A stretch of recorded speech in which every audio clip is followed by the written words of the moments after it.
Oui, c'est une très belle question. Écoutez, moi, c'est une question que je me suis beaucoup posée, parce que j'ai toujours été, depuis que je suis jeune, j'étais passionné par l'évolution de la planète, en fait, dans la vie.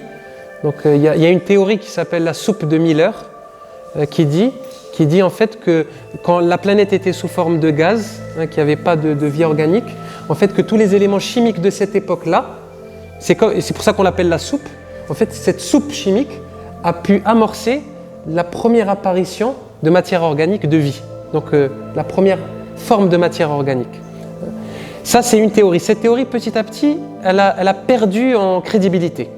Elle était très en vogue dans les années 60-70, et petit à petit, on s'est rendu compte qu'en fait, non, il était beaucoup plus probable que les premières formes de vie microscopiques, donc les premières formes de matière organique, soient venues plutôt d'astéroïdes ou de météorites que d'une soupe d'un panoramix qu'on ne connaît pas et qui donne apparition à la première forme de matière organique sur Terre. Et effectivement, parce qu'on a trouvé dans des météorites qui se sont écrasées sur Terre des formes de matière organique.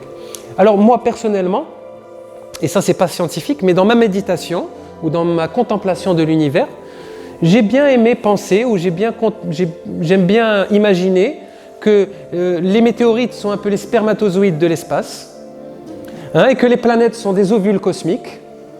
Et comme il y a des milliards de spermatozoïdes, il y a des milliards de météorites, et que chacun, dans un chemin, de temps en temps, il y a un élu de ces astéroïdes-là, ou de ces météorites qui trouve la bonne ovule et qui la féconde. Et puis de cette petite ovule, de cette petite fécondation, la vie va commencer à foisonner, à créer toute la conscience et la multitude de consciences qu'il y a sur Terre.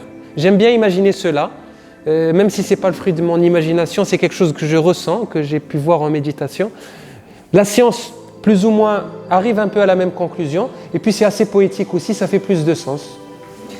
Voilà. Et il y a de l'amour.